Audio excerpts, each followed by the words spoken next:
दर्शकों, आज मैं आपसे जो बात करने जा रहा हूं उसके पीछे आपकी फिक्र है, आपकी चिंता है, और इसलिए मैं आज आपको सावधान करने आया हूं, आपको समझाने आया हूं। मैं आपसे यह कहना चाहता हूं कि आप थोड़ा सा सतर्क रहिए, थोड़ा सा सावधान रहिए।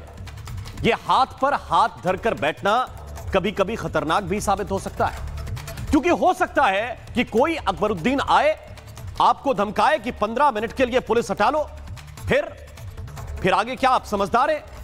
और इतना ही नहीं, फिर वो अदालत से बरी भी हो जाएगा और बरी होने के बाद वो इस 15 मिनट को एक जुमला बना लेगा और बार बार तमाम सभाओं में दोहराएगा।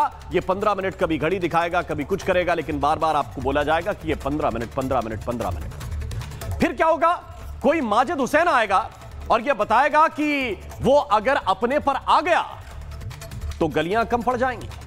कहने का मतलब क्या है कि वो इतना दौड़ाएगा कि भागने के लिए गलियां कम पड़ जाएंगी। फिर क्या करेंगे आप? मुझे थोड़ा सा बताइए आप कि क्या करेंगे अगर कोई इतना दौड़ाएगा कि गलियां कम पड़ जाएंगी। मुझे लगता है कि आप कुछ करें ना करें, घर के ताले मजबूत रखिए, घर के दरवाजे मजबूत रखिए। हो सकता है कि आप ऐसे लोगों से बच जाएं, क्योंकि मुझे नहीं लगता कि इसके अलावा आप कुछ भी कर सकते हैं या कुछ भी कर पाएंगे। इसलिए मैं आपसे यह कहना चाहता हूं कि कोई अगर आपको गलियों में दौड़ाए तो थोड़ा सा सावधान रहें, सतर्क रहें। अगर आप कुछ नहीं कर पाएंगे तो कम से कम अपनी जान बचाने के रास्ते तो निकाल ही सकते हैं ना। और शायद इसीलिए ये धमकीबाज जो मर्जी बोलते हैं, क्योंकि आप बहुत शांत दिमाग के हैं, सामान्य लोग हैं, और इसलिए ये धमकीबाज कुछ भी बोलकर निकल जाते हैं। और ये सिर्फ माजिद की बात नहीं है, कोई हुमायूं उठेगा और ये बताएगा कि पहले वो अपने 100 लोगों को मरवाएगा, फिर 100 के जवाब में 500 को मार डालेगा। वो मर जाएगा, मार डालेगा, लेकिन बाबरी मस्जिद जरूर बनाएगा। इतना ही नहीं, वो आपको बढ़ती हुई आबादी का डर भी धीरे से दिखाएगा, आपको धमकाएगा ये बताते हुए कि बंगाल में हमारी आबादी बहुत ज्यादा है। वो बताएगा कि पहले 33% थी, अब 37% है, और थोड़ा रुक जाओ तो ये 40 को भी क्रॉस कर जाएगी। और उसने ये भी कहा कि हमें रोकने की कोशिश करोगे तो रोक नहीं पाओगे। वो ये बताएगा कि अयोध्या मुर्शिदाबाद नहीं है, मुर्शिदाबाद अलग है, यहां आबादी 70% है, अगर रोकोगे तो नतीजे गंभीर हो जाएंगे। बात सच है, बात बिल्कुल सच है, क्योंकि जब 20% नहीं संभाल रहे हैं तो 70% को कौन संभालेगा, कैसे संभालेगा? वो कौन सी प्रक्रिया है? और 20% तो आप छोड़ दीजिए, वहां का हाल आपको दिखाता हूं जहां आबादी 2% है, 2%। बात कर रहा हूं हिमाचल, बात कर रहा हूं हिमाचल की संजौली मस्जिद की, क्योंकि यह एक ऐसी मस्जिद है जिसे नगर निगम ने पहले अवैध बताया, तोड़ने के आदेश दिए, जिला अदालत में यह मामला लेकर गए, जिला अदालत का भी फैसला आ गया, उसने भी अवैध बता दिया। उसने कहा कि जो पुराना आदेश है वो ठीक आदेश है। और वहां कोर्ट की रोक के बावजूद अभी क्या हो रहा है?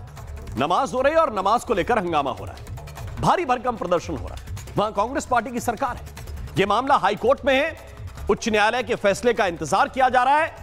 इसके बावजूद मस्जिद की जिद पाले हुए लोग मान नहीं रहे हैं, वहां दोनों तरफ से हंगामा जारी है, न सरकार प्रशासन कुछ कर पा रहा है और ना ये लोग मानने के लिए तैयार है। तो बात तो सच्ची है कि जब 2% आबादी के सामने प्रशासन, सरकार ये सब बौने साबित कई बार हो जाते हैं, तो 40% वाले और 70% वाले ये लोग झूठ थोड़ी बोल रहे हैं। ये जो कह रहे हैं मैं तो मान लेता हूं कि वो सच कह रहे हैं, गलियां कम पड़ जाएंगी भाई। और आज मैं ये बात किसी गुस्से में, किसी क्रोध में नहीं कर रहा हूं, आज मैं ये बात चिंता में कर रहा हूं कि ऐसा हुआ तो क्या होगा। और मेरे साथ आपको भी चिंतन करना पड़ेगा कि जो ये कहने वाले हैं अगर करने पर उतर आए तो क्या क्या करेंगे, क्योंकि इनके जो रहनुमा हैं, इनके जो बड़े लोग हैं, वो तो पता नहीं क्या क्या बोल रहे हैं। वो बता रहे हैं जुल्म होगा तो जिहाद होगा, जिंदा कौम मुर्दा कौम, तैयार रहना पड़ेगा, पता नहीं क्या क्या कहानियां सुना रहे हैं। और दूसरी तरफ वो हालात भी देखिए जिनके ऊपर नियंत्रण की जिम्मेदारी है, वो क्या कर रहे हैं?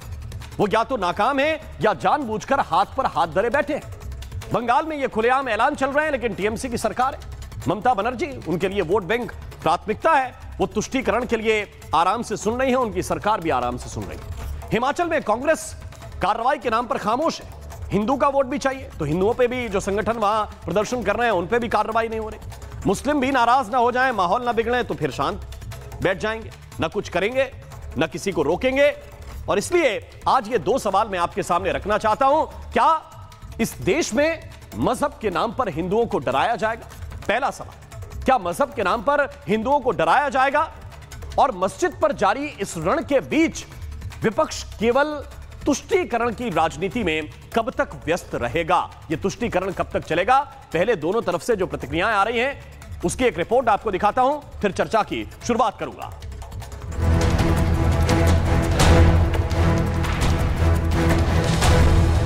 এবং করব কোনো শক্তি থাকলে আমাকে রুখে নেবে, তাতে আমি সহ 100 জন শহীদ হলে 500 জনকে শহীদ করে দেবো ওখানে। আমার চ্যালেंज এটা, কেউ বলেছে তো यूपी इसके ऊपर कार्रवाई होना चाहिए। वो टीएमसी का अभी भी एमएलए है, टीएमसी का लीडर है, और उन्होंने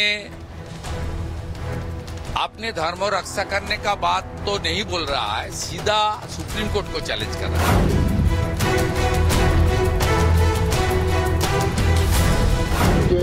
उमा भारती जी ex chief minister Madhya Pradesh, তিনি বলেছেন ईंट खुल लिए, हिंदी से बोले बेटा एक एक ईंटा खुल लेंगे।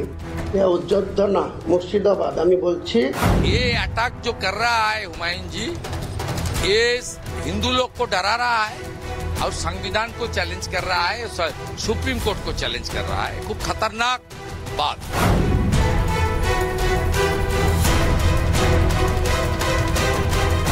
এখানে 72 আছে, বাংলায় 37% আছে।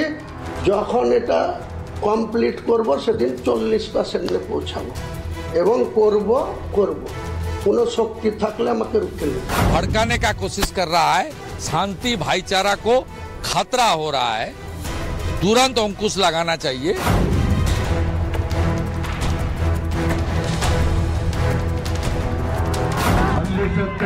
मुस्लिम है, बच्चों का खेल नहीं, जब हमारे पे आएगी ना इंशाल्लाह गली गली कम पड़ेगी इंशाल्लाह। महाराष्ट्र में आकर के छत्रपति शिवाजी महाराज की भूमि में आकर के तुम ललकारते हो गलियां कम पड़ जाएगी और धमकाते हो कि शरिया को हाथ लगा के दिखाओ। माजिद हुसैन, ये देश संविधान पर चलता है, ये छत्रपति शिवाजी महाराज की भूमि है।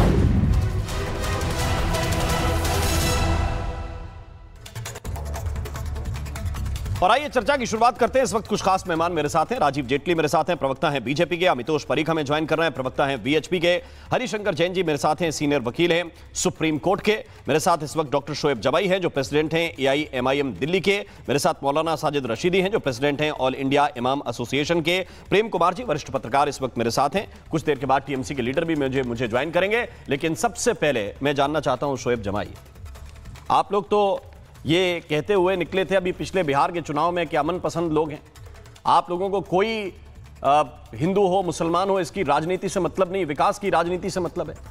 ये जो आपके साथी हैं माजिद, जिनको आप माजिद भाई कह के बुलाते हैं, मुझे बताइए ये जो माजिद भाई हैं ये किसको दौड़ा रहे हैं गलियों में और किसके लिए गलियां कम पड़ जाएंगी? क्या डरना चाहिए? क्योंकि मैंने पहले कहा शुरुआत में, शायद आपने सुना हो कि डरने के अलावा कोई विकल्प नहीं है। तो क्या डरें, घबराएं और किसको दौड़ाएंगे आप गलियों में?